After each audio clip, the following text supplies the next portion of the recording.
وجعل بينكم مودة ورحمة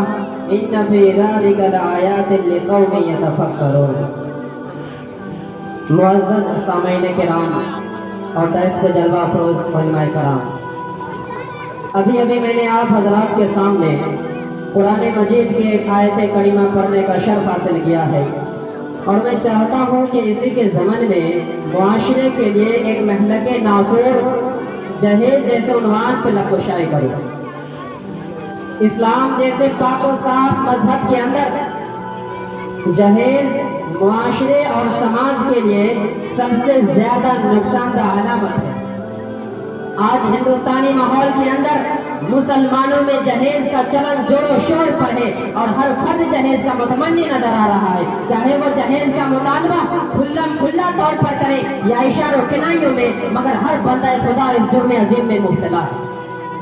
جب ہم اور آپ معاشرے کے اس گھناؤنی اور قبیح فعل پر نظر دوڑاتے ہیں تو ہر ایک اس میں ننگا نظر آتا ہے، چاہے اس کا تعلق کسی اچھے گھرانے سے ہو یا کسی عہدے اور منصب پر فائز ہونے سے ہو، ہر ایک کے دل کے اندر جہیز کے حصول کی تمنا مضمر رہتی ہے۔ اور کچھ بے غیرت مسلمان تو اس حد کو بھی پار کر جاتے ہیں، وہ کہتے ہیں مجھے فلاں چیزیں مجھے ملے گا تو میں اس رشتے کو کرنے کے لیے تیار ہوں، ورنہ نہیں۔ مسلمانوں، یاد کرو حضرت عبد الرحمن بن عوف کے نکاح کا واقعہ کہ حضرت عبد الرحمن بن عوف اللہ کے رسول صلی اللہ علیہ وسلم کے پاس آتے ہیں، اور اللہ کے رسول صلی اللہ علیہ وسلم حضرت عبد الرحمن بن عوف سے پوچھتے ہیں کہ اے عبد الرحمن بن عوف، یہ زردی کیا ہے؟ کیا آپ نے شادی کر لی ہے؟ تو حضرت عبد الرحمن بن عوف کہتے ہیں ہاں اے اللہ کے رسول، میں نے شادی کر لی ہے۔ اس وقت اللہ کے رسول صلی اللہ علیہ وسلم حضرت عبد الرحمن بن عوف سے یہ نہیں پوچھتے ہیں کہ عبد الرحمن بن عوف بتاؤ تمہیں جہیز میں کیا ملا، بلکہ آپ فوراً کہتے ہیں کہ عبد الرحمن بن عوف تم ولیمہ کرو، اگرچہ ایک بکری ہی کیوں نہ ہو۔ معلوم ہوا کہ ولیمہ سنت رسول ہے، اور بغیر ولیمہ کے شادی مکمل نہیں ہو سکتی ہے۔ لیکن آج کا نام و نہاد مسلمان جو اپنے آپ کو شہدائی رسول اور فدائی رسول کہتا ہے، اس کا حال تو دیکھیے۔ اگر وہ کسی کے گھر شادی میں جاتا ہے یا کسی دوست کی شادی میں شرکت کرتا ہے تو اس کا سب سے پہلا سوال یہ ہوتا ہے کہ بھائی بتاؤ جہیز میں کیا کیا ملا، کتنے نقد ملے، لڑکی خوبصورت ہے کہ نہیں، وغیرہ وغیرہ۔ پھر وہ شخص جس کی شادی ہوئی ہے اگر اس کو اچھے خاصے مال جہیز کے طور پر ملا ہو تو وہ فخر و غرور کے ساتھ کہتا ہے کہ ہاں مجھے فلاں چیزیں ملی ہے، اور اگر کم ملا ہو تو مارے شرم سے اس کی نگاہیں جھک جاتے ہیں اور وہ اپنے آپ کو حقیر و فقیر سمجھنے لگتا ہے، اور وہ سوچنے لگتا ہے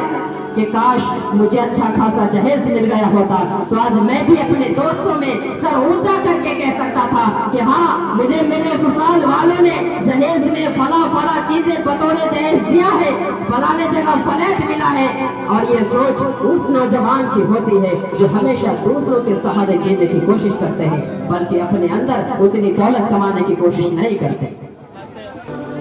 قال النبی صلی اللہ علیہ وسلم من تزوج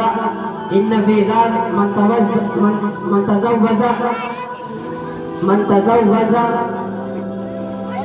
من تزوج امرأة لعزها لم يزد الله الا ذلا ومن تزوجها لمالها لم يزد الله الا فقرا۔ نبی کریم صلی اللہ علیہ وسلم کا ارشاد ہے کہ جو شخص عزت حاصل کرنے کے لیے شادی کرے گا تو رب ذوالجلال ایسے شخص کو ذلت کے سوا کچھ نہ دے گا، اور جو شخص مال کے لالچ میں شادی کرے گا تو اسے فقر و فاقہ اور تنگ دستی کے سوا کچھ نصیب نہ ہوگا۔ محترم سامعین، جہیز ایک معروف سماجی بدعت ہے جس نے بنت مشرق کے ہونٹوں کی معصوم سے چھین کر اسے خون کے آنسو رونے پہ مجبور کیا ہے، ایک ایسی لعنت جس نے گلے کا طوق بن کر امت رسول صلی اللہ علیہ وسلم کی لاکھوں بیٹیوں کو، وہ فرشتہ صفت معصوم بیٹیاں جو کل تک اللہ کی رحمت بن کر ماں کی گود میں آتی تھی اور جن کی پرورش اور تعلیم و تربیت پر رحمت دو عالم صلی اللہ علیہ وسلم نے جنت کی خوشخبری سنائی تھی، آج اسی نازنین بیٹی کی ولادت کی خبر سن کر والدین کی خوشیوں کو یہ سوچ کر گہن لگ جاتا ہے کہ میں اپنی بیٹی کا جہیز کہاں سے لاؤں گا۔ یہ فکر،